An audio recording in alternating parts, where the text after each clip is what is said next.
కర్ణాటకలో కాంగ్రెస్ గద్దెనెక్కడంలో కీలక పాత్ర పోషించిన డీకే శివకుమార్ తాజాగా సీఎం సీటుపై మనసు మార్చుకున్నారా? ప్రస్తుత ముఖ్యమంత్రి సిద్దరామయ్య, ఉప ముఖ్యమంత్రి డీకేల మధ్య గతంలో కుదిరినట్లు ప్రచారం జరుగుతున్న ఒప్పందాన్ని ఇప్పుడు పక్కన పెట్టేశారా? సెప్టెంబర్ తర్వాత కర్ణాటకలో పెను రాజకీయ మార్పులు తప్పవన్న ప్రచారానికి బ్రేక్ పడిందా? అసలు అక్కడ ఏం జరగబోతుంది?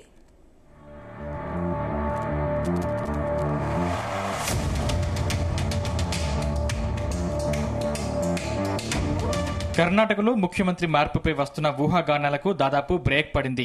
ముఖ్యమంత్రి సిద్దరామయ్య, ఉప ముఖ్యమంత్రి డీకే శివకుమార్ మధ్య కొంతకాలంగా కొనసాగుతున్న ఆధిపత్య పోరుకు ఫుల్ స్టాప్ పడినట్లయింది. కర్ణాటకలో నాయకత్వ మార్పు అంశంపై కొన్ని రోజులుగా జరుగుతున్న ప్రచారానికి అధిష్టానం చెక్ పెట్టిందంటున్నారు. 5 ఏళ్లు తానే సీఎంగా ఉంటానంటూ సిద్దరామయ్య తేల్చి చెప్పేశారు. అంతేకాదు డీకేతోనూ ఈ మాట చెప్పించడంలో సక్సెస్ అయ్యారు.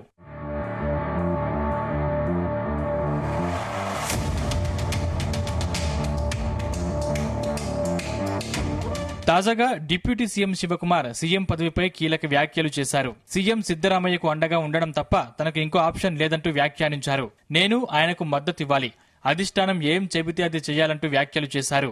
సీఎంతో కలిసి మీడియా సమావేశంలో డీకే ఇలా కామెంట్ చేశారు. శివకుమార్ చేసిన ఈ వ్యాఖ్యలపై కర్ణాటక రాజకీయాల్లో పెద్ద చర్చ జరుగుతుంది. అధిష్టానం ఆదేశాలతోనే డీకే ఇలాంటి ప్రకటన చేశారా అన్న విశ్లేషణలు వ్యక్తమవుతున్నాయి.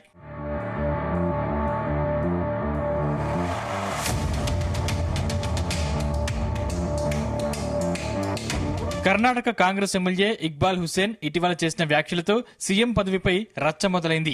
మరో 2-3 నెలల్లో ప్రస్తుత ఉప ముఖ్యమంత్రి డీకే శివకుమార్ కర్ణాటక ముఖ్యమంత్రిగా బాధ్యతలు స్వీకరించే అవకాశం ఉందని అన్నారు. సెప్టెంబర్ తర్వాత రాష్ట్ర రాజకీయాల్లో విప్లవాత్మక పరిణామాలు నెలకొంటాయని కర్ణాటక మంత్రి కేఎన్ రాజన్న కూడా ఇటీవల పేర్కొన్నారు. దీంతో త్వరలోనే నాయకత్వ మార్పు తప్పదంటూ కాంగ్రెస్ లో విస్తృత చర్చ నడిచింది.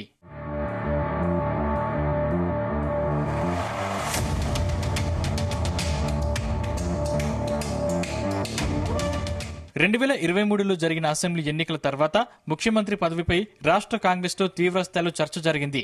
సిద్దరామయ్య, డీకే శివకుమార్లు 2.5 ఏళ్ల పాటు పదవిలో కొనసాగేలా అంగీకారానికి వచ్చారనే వార్తలు వచ్చాయి. పలు కేసుల్లో సిద్దరామయ్య పేరు బయటకు రావడంతో సీఎంగా ఆయన్ను తొలగించాలన్న డిమాండ్లు తెరపైకి వచ్చాయి. అటు శివకుమార్ కూడా ఎప్పటికైనా తాను ముఖ్యమంత్రి పదవిని స్వీకరిస్తానని బహిరంగంగానే చెబుతూ వచ్చారు.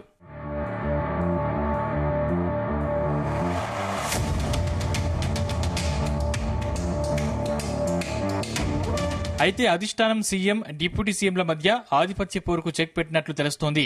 2028లో రాష్ట్రంలో జరిగే ఎన్నికలపైనే నేతల దృష్టి ఉండాలని తేల్చి చెప్పేసింది. సీఎం సీటు కుమ్ములాటను విపక్ష బీజేపీ తనకు అనుకూలంగా మార్చుకుంటుందని అనుమానించిన కాంగ్రెస్ అధిష్టానం అలర్ట్ అయింది. ముఖ్యమంత్రి పదవిపై మాట్లాడొద్దంటూ నేతలకు సీరియస్ వార్నింగ్ ఇచ్చింది. ఇప్పటికే ఇలాంటి వ్యాఖ్యలు చేసిన వారిపై చర్యలకు సిద్ధమైనట్లు తెలుస్తోంది. మొత్తం మీద కర్ణాటకలో సీఎం మార్పు ఇప్పటికైతే ఉండబోదన్నది స్పష్టమైంది.